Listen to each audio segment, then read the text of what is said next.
We don't do good with not knowing, do we? Yeah, if Adam and Eve would have just stayed dumb, we wouldn't all be in this mess. We just don't do good with not knowing. We know verses like Deuteronomy 29:29, the secret things belong to God, but we're going to chase them down. And maybe there's some of this lesson that I don't know about, and it maybe isn't there to know, but let's find out what we can about how the devil tempts us.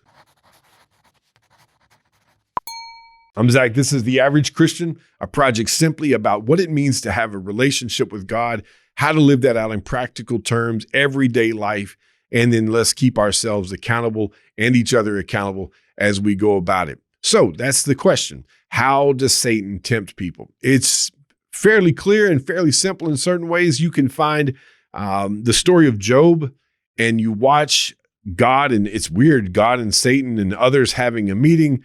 And God, he knows what, in fact, he asked the devil what he's been up to, and he's been to and fro on the earth. Well, Peter references that in 1 Peter chapter 5 and verse 8, that the devil is a roaring lion seeking whom he may devour. Revelation 12 depicts Satan as being cast down to the earth, and woe to the inhabitants of the earth because he's just roaming around here. That's where he first shows up in Genesis chapter 3. And so we see Satan doing his work. And then in this meeting in Job, he has a conversation, or God and the devil have a conversation. God asks, have you considered my servant Job? Which is basically saying, if you want to see what faith in me looks like, try him.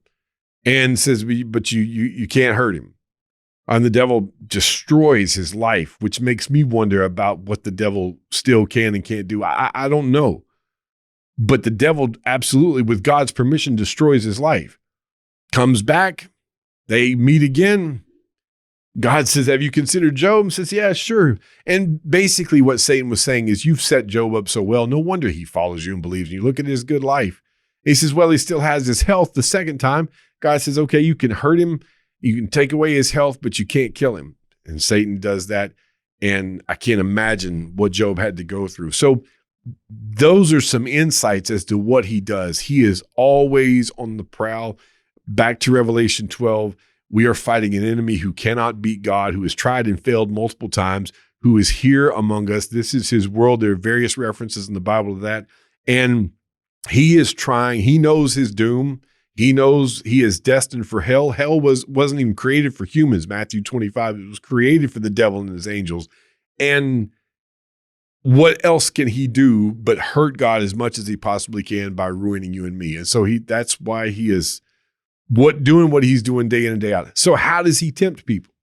Well, James chapter 1, there's a lot of places you could go to. Let's just make it simple. James chapter 1 in verse 13. Let no one say when he is tempted, I am being tempted by God, because, as a little insight here, this is the devil's oldest trick in the book.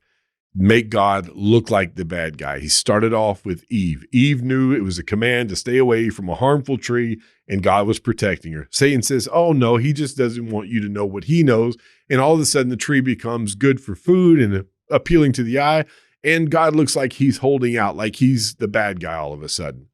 It's not God that tempts. God allows us to go through trials, allows us to be tempted. He does test us. He does discipline us. There are those aspects of God. But as far as trying to get us to sin, God has nothing to do with it. He's trying to save us from it. So never think that it's God that's doing it. God cannot be tempted with evil, and he himself tempts no one. But each person is tempted when he is lured and enticed by his own desire. And nothing wrong. Some of your translations will say lust. And usually when people hear the word lust, they think of sex. Lust in that connotation is just desires. And let's just take that for instance. The desire for sex is not evil. We've sort of grown up in the church, and in past times, if you brought up that three-letter word, people kind of freaked out like it was something dirty and horrible. It is not. It's natural. God has given us that as a way to procreate. He's given it as a way to enjoy and to take care of these desires that he's given us. And he mentions that in 1 Corinthians chapter 7. Marriage is that way and that outlet. Now, the devil will take that same desire that can be good, used for good and used in a wholesome manner, and twist it around and throw temptation, especially, for all of us. For guys and for women, it's maybe in different ways, but he can take that and try to make us abuse what is a natural desire. And that's interesting too. People have asked, well, does the devil know what works for me and what works better for somebody else? It would seem to be the case because I have different weaknesses than you do. And there are things that don't bother me at all that may just be a constant lifelong struggle for you. There's no ranking them. It's just a matter of knowing what works. He's going to try and find every possible way to tear us down. And he's unrelenting and he keeps on and keeps on. And the only time this is ever going to stop is when he is in hell and this world is done with. Sounds really happy, doesn't it? No, but it's worth the fight. Let me continue here in the Bible. But each person is tempted when he's lured and enticed by his own desire. Then desire, when it has conceived, gives birth to sin. See, there's a point where decision. Sometimes Christians act like it's wrong to be tempted. Or you say something like sin is fun and people go, oh, well, if it wasn't, nobody'd be doing it. We'd all be doing the right thing all the time. Sin is enjoyable. Sin is fun. And so the devil knows that and uses that. And there is that mentality like it's wrong to be tempted. Not at all. Jesus would have been a sinner then. But there is that time where we decide and people want to know what's the line where it becomes sin. There is a decision. Sometimes we lack the opportunity, but we make the decision. And we can sin through our thoughts in that way. But when we decide to follow out that desire in whatever way it is, whether through speaking or through thought or through action and doing something, then it becomes sin. So that's it. When it's conceived, it gives birth to sin. When sin, when it is fully grown, brings forth death. What's that mean? If you don't stomp it out, if you don't get rid of it, if you don't kill it, if you don't destroy it, when it reaches that maturity, it destroys. Romans 6:23 says, the wages of sin is death, meaning there is a price to pay for it. Somebody has to pay. And here's Christianity in a nutshell. This is so simple, it may make some of you mad. The requirement, the payment for sin is death. Somebody has got to die for your sin. The choice for you and me is, will it be Jesus or will it be you? Because here it is. When sin is fully grown, it brings forth death. Will Jesus' death pay for your sins, or will you choose to pay for them yourselves?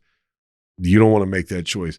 Hopefully that answers the question, though, of how the devil uses. I don't know all these details. That's why I started off talking about things that we don't know. I don't know how exactly he works. I just know what it tells me here. He knows what these desires are. He uses those desires to try to twist them to get me to sin. And then if I won't do anything about it and change it, then when that sin goes unchecked and grows and fully matures, it will absolutely destroy me. And that's how the devil can hurt God, by destroying you. I want to thank you for being with us. If you're watching on YouTube and you have not already, hit this button below and subscribe to the channel. It helps us out. If you want to keep up with what's released and when, then hit the notification bell as well. If you like this video, please hit that like button. Leave us a comment if you have ideas or if you have a reaction to this video. For our podcast listeners, we want to hear from you as well. Leave comments. Please subscribe, rate, and review. And everybody, share this with somebody else.